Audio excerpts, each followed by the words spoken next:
নমস্কাৰ, সুপ্ৰভাত। আজি 124 সংখ্যক মন কী বাত।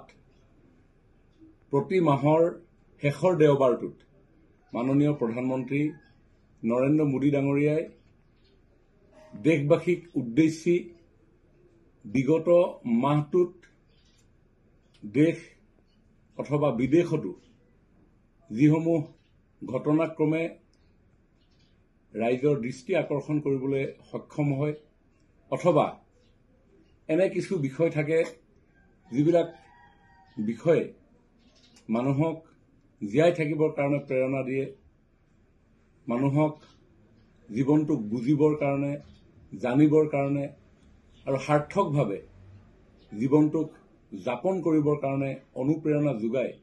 তেনেকুৱা বহু কথা, বহু অনুভৱ, বহু উপলব্ধি লৈ মাননীয় প্ৰধানমন্ত্ৰী ডাঙৰীয়া প্ৰতি মাহৰ শেষৰ দেওবাৰটোত ৰাইজৰ কাষ চাপে, ৰাইজৰ লগত, দেশবাসীৰ লগত মনৰ ভাৱৰ বিনিময় কৰে, যাৰ জৰিয়তে দেশবাসীয়েও ৰাষ্ট্ৰপ্ৰধানজনে যোৱা মাহটোৰ উপলব্ধিৰ কথা ৰাষ্ট্ৰপ্ৰধানজনৰ মাহটোৰ উপলব্ধিৰ কথা জানিব পাৰে আৰু এই অনুষ্ঠানৰ জৰিয়তে সমাজৰ শেষ স্তৰত বসবাস কৰা দৰিদ্ৰজনৰ মনৰ কথা, দৰিদ্ৰজনৰ মনৰ উপলব্ধি প্ৰধানমন্ত্ৰী ডাঙৰীয়াইও গম পায়।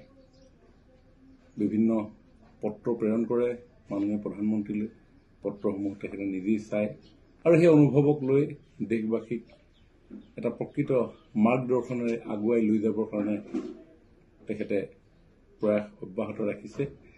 আৰু সেই লাহে লাহে মন কী বাত জনসাধাৰণৰ মাজত অধিক জনপ্ৰিয় হৈ উঠিছে, কেৱল দেশতে নহয় বিদেশতো। আৰু এই অনুষ্ঠান আমিও আয়োজন কৰি আহিছোঁ। আজি 124 সংখ্যক মন কী বাত আমাৰ টিংখাং সমষ্টিৰ কাৰণে এটা অতি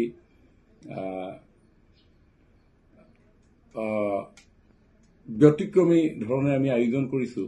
কাৰণ আজিৰ এই অনুষ্ঠানটোলৈ আমি আমন্ত্ৰণ জনাইছোঁ এই বছৰ যিসকল ছাত্ৰ ছাত্ৰীয়ে হাইস্কুল শিক্ষান্ত, উচ্চতৰ মাধ্যমিক শিক্ষান্ত, স্নাতক, স্নাতকোত্তৰ, বিভিন্ন কাৰিকৰী শিক্ষা গ্ৰহণ সমাপ্ত কৰি জীৱনৰ বাটত আৰু উদ্যমেৰে আগুৱাই যাবৰ কাৰণে সাজু হৈছে, সেই কীৰ্তিমান ছাত্ৰ ছাত্ৰীসকলক আজিৰ এই মন কী বাত অনুষ্ঠানটোলৈ আমি আমন্ত্ৰণ জনাইছোঁ।